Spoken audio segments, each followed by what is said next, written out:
Good morning.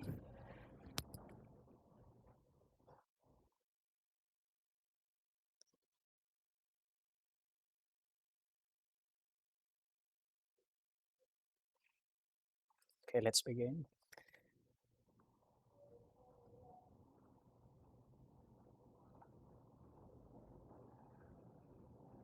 Okay, is Alabo around?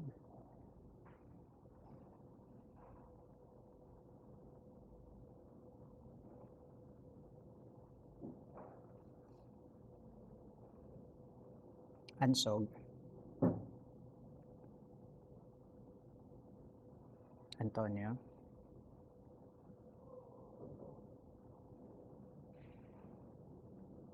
Avendaño.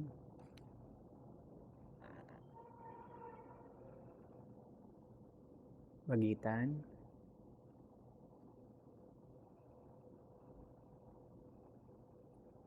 Bautista. Bidayan.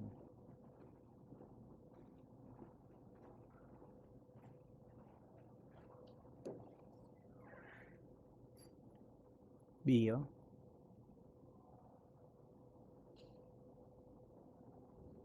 Bringino. Briones. Clemente.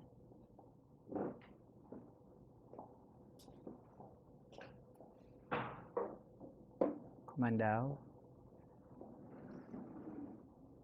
Credo.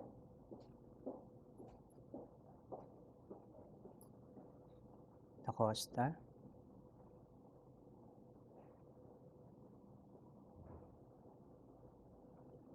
Dizon. Fodulia. Galarpe. Guzman. Ildefonso. Infantado.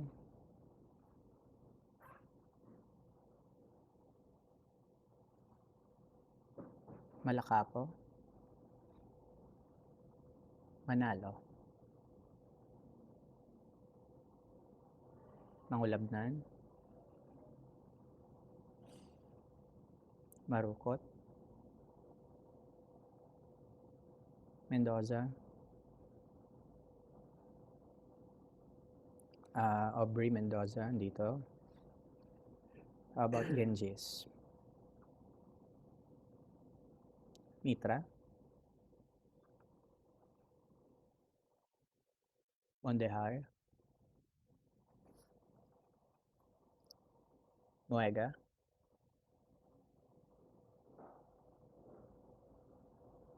Naive.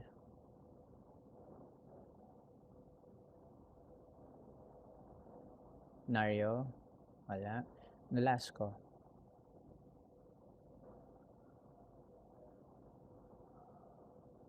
Obilio Honey. Keisha Obilio.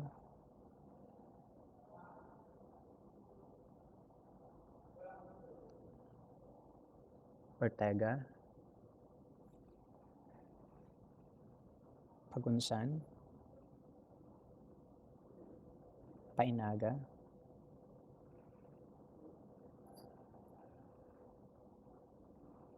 Palermo.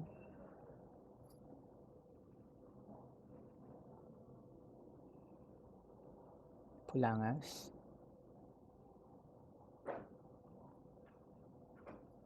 Ricato.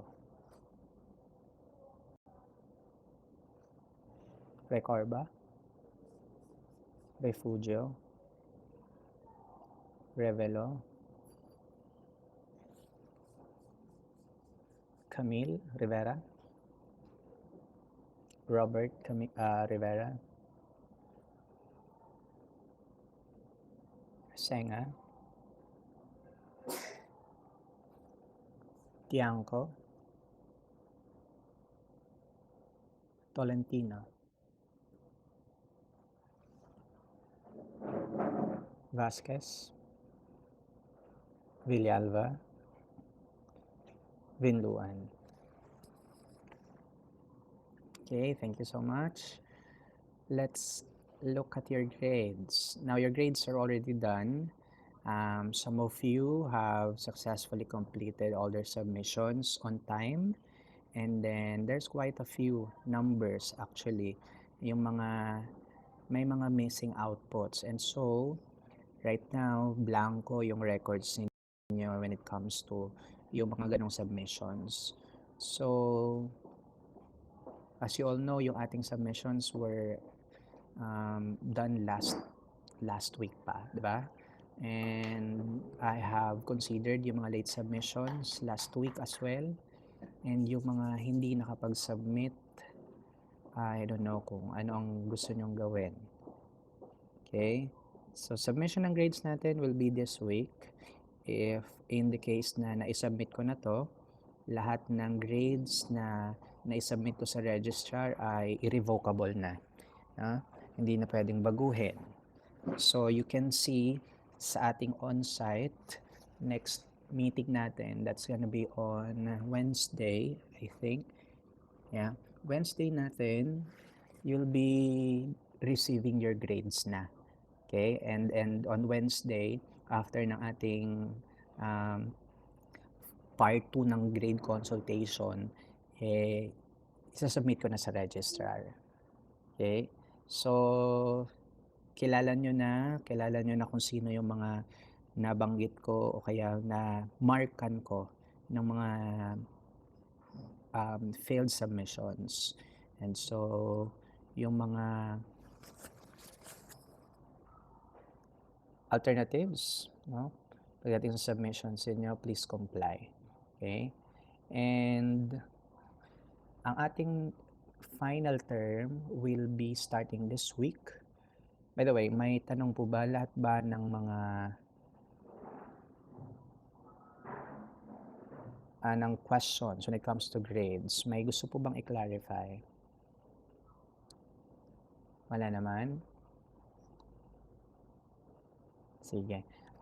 For our final term, we will be entering yung ating final weeks. Actually, this will be week 13, 14, 15.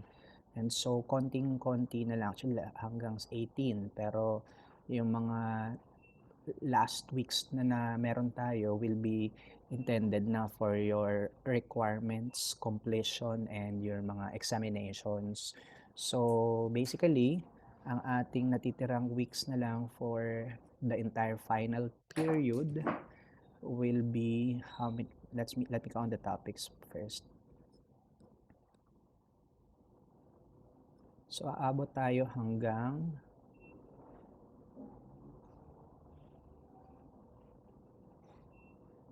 ayan, 2 weeks na to. Okay, so basically dalawang topics na lang yung naiiwan natin. So that's information age, week 13, and then week 14 natin will be biodiversity and the healthy society. So ang gagawin nyo ngayon, bibigay ko na sa inyo ngayon, this will be part of your final requirement. So basically nung prelims natin and midterms, you've had your exams, the pen and paper test, but this time for your final task or final term, you will be doing a performance task for your finals, no? So wala nang exam, eto na yung gagawin ninyo. Am I being heard?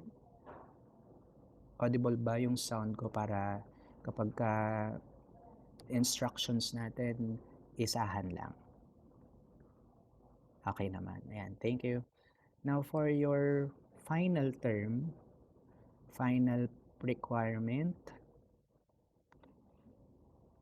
let me find final performance task natin.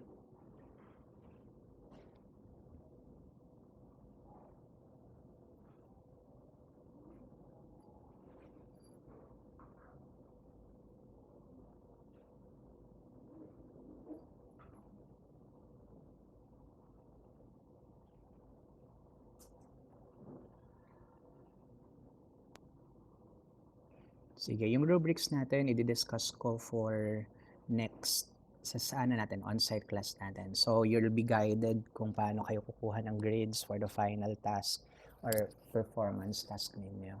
So, you'll be advocating in, a short advocacy drive highlighting STS Talk that is inspired by the TED Talk, if you're familiar with that. You can browse and search for the format kung paano ginagawa yung TED Talk, no? So this, just for information, this was initiated by TED Conference LLC, and it's like a documentary video project. So here's a link, that you can visit para aware kayo kung paano siya gagawin. Okay?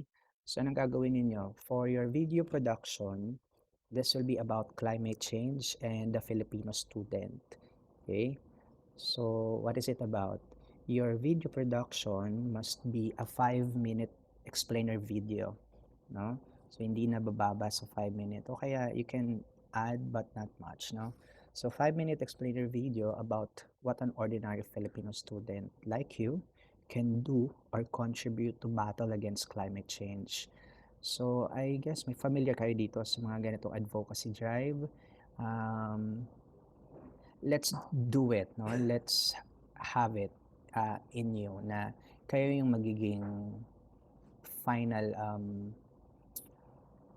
implementer, no? Kayo yung magpa-plan, kayo yung mag-suggest, kayo yung magbibigay ng resources. You will act as a resource speaker, no? Sa pinaka-topic natin, which is yung topic natin will be climate change and the Filipino student, highlighting yung mga contributions ninyo you can do to act against climate change. Now, here's the thing. So this will be a performance task. Lahat tayo may groupings na, correct?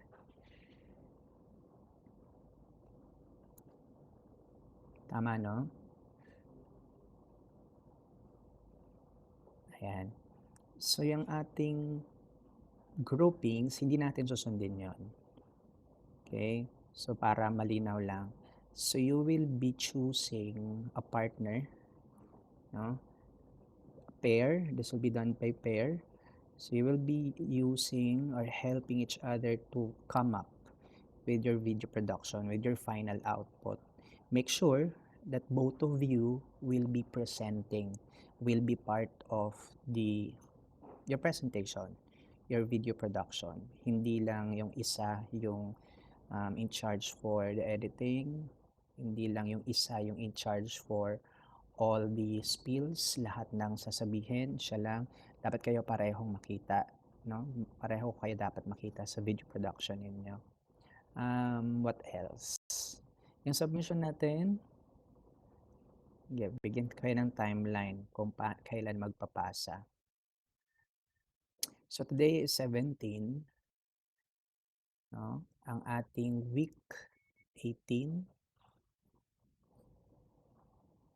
So bibigay ko sa ito in advance para makapag-prepare kayo.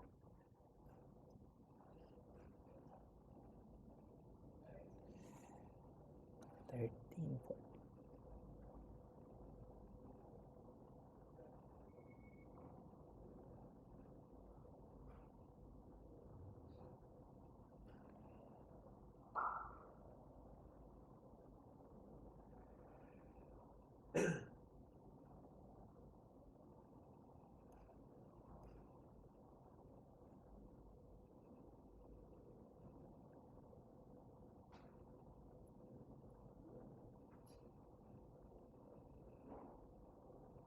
Okay. So ang ating final submission will be December 5. Okay. So 3 weeks ang bibigay ko sa inyo. So that includes this week. No? And then yung 24 to 28 ng November. And then yung first week ng December. So that is December 5, Friday. Okay? So that's your submission, your deadline. And also, by 28, ano ba natin? 1 by 3.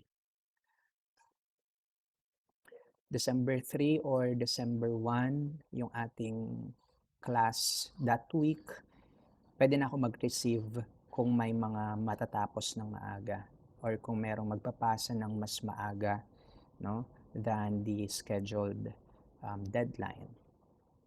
So what else? When it comes to the pairing, what do you want? Are you going to choose your partner or I will be assigning? What do you think?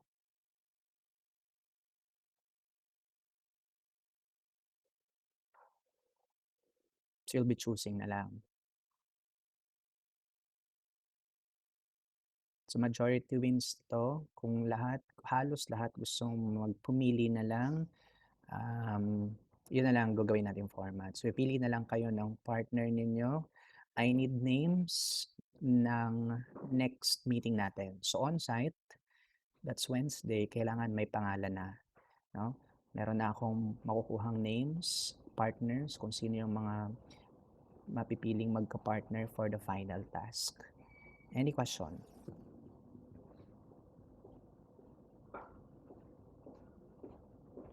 May tanong pa ba? Wala na. Ngayon yung kumpleto na, pwede na kayong mag-leave sa session natin today. Yung mga may kulang, may bibigay lang akong instructions sa kanila. So, maiwan sila. I'll be seeing you next meeting natin by Wednesday.